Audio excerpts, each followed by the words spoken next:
आज का यह क्लास रेलवे ग्रुप डी के लिए महत्वपूर्ण क्लास है। इस क्लास के सभी क्वेश्चन आरआरबी ग्रुप डी के प्रीवियस एग्जाम में पूछे गए हैं। क्लास पूरा देखिएगा। चलिए क्लास शुरू करते हैं। परी शारदा कथा के लेखक कौन हैं? इसका सही आंसर है बरगूर रामचंद्रप्पा। फाउंटेन पेन किस सिद्धांत पर कार्य करता है? सही आंसर है केशिकत्व।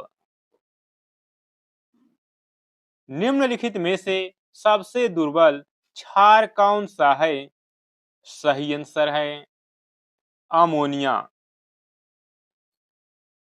कीट, सरीसृप, पक्षी तथा एम्फीबिया में सर्वप्रथम किसका विकास हुआ? इसका सही आंसर है एम्फीबिया। फ्यूज तार का प्रतिरोध कैसा होता है?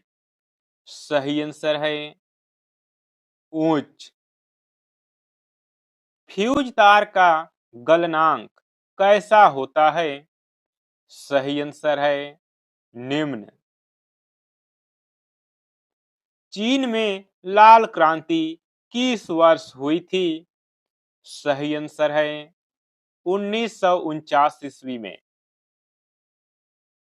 मानव शरीर में दीर्घतम अंतःस्रावी ग्रंथि कौन सी है? अर्थात मानव शरीर की सबसे बड़ी ग्रंथि कौन सी है? इसका सही आंसर है थायराइड। पहिया का आविष्कार किस काल में हुआ था? सही आंसर है नवपाषाण काल में। अभिलेखों के अध्ययन को क्या कहा जाता है? सही आंसर है इपिग्राफी। कुषाण शासक कनिष्क की राजधानी कहाँ थी? सही आंसर है पुरुषपुर। इसे पेशावर भी कहा जाता है। पुलिकेशन दूत ने हर्षवर्धन को किस नदी के तट पर पराजित किया था? सही आंसर है नर्मदा नदी। चालुक्य की राजधानी निम्नलिखित में से कौन सी थी? सही आंसर है Vatapi. Imperial bank of India का नाम एसबीआई किस वर्ष रखा गया? सही आंसर है 1955 में।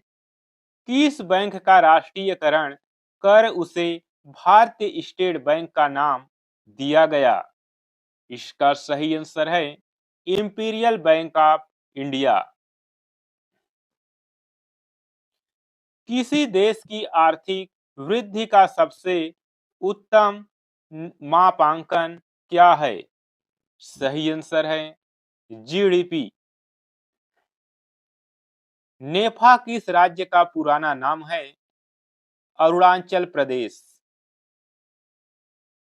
समुद्र तल पर बैरोमीटर से पारे का स्तर कितना होता है?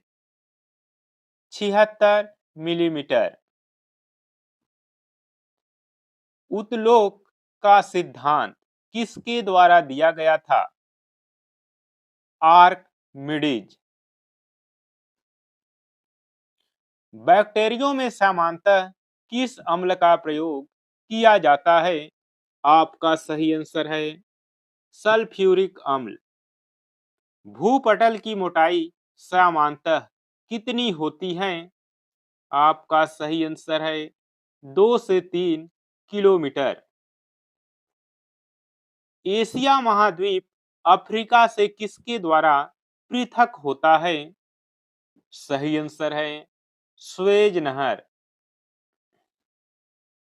प्रधान मध्याह्न रेखा कहां से गुजरती है? इंग्लैंड से। सेमांग किस द्वीप की प्रमुख जनजाति है? सुमात्रा।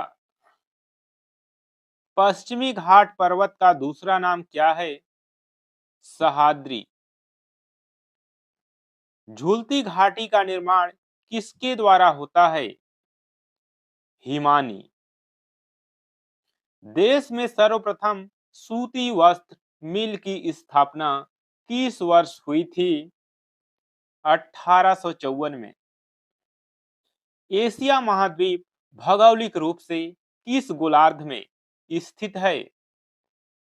उत्तरी गोलार्ध। डच कहाँ के मूल निवासी थे? हॉलैंड। भारत में संयुक्त राष्ट्र की सदस्यता कब ग्रहण की? भारत ने संयुक्त राष्ट्र संघ की सदस्यता कब ग्रहण की? 30 अक्टूबर 1945 में। यूनेस्को की स्थापना किस तिथि को हुई? 4 नवंबर 1946 को। प्रथम एशियाई खेलों में कुल कितने देशों ने भाग लिया था? 11 देशों ने। लोहे का सबसे शुद्धतम रूप कौन सा है? पीटवां लोहा। छत्रपति शिवाजी को कैद करके किस भवन में रखा गया था? जयपुर भवन। हर्षवर्धन को पराजित करने वाला पुलकेशन द्वितीय किस वंश का था? चालुक्य। दोस्तों, आज के इस क्लास में बस इतना ही। क्लास कैसा लगा कमेंट कर जरूर बताएं। फिर मिलेंगे अगली क्लास में।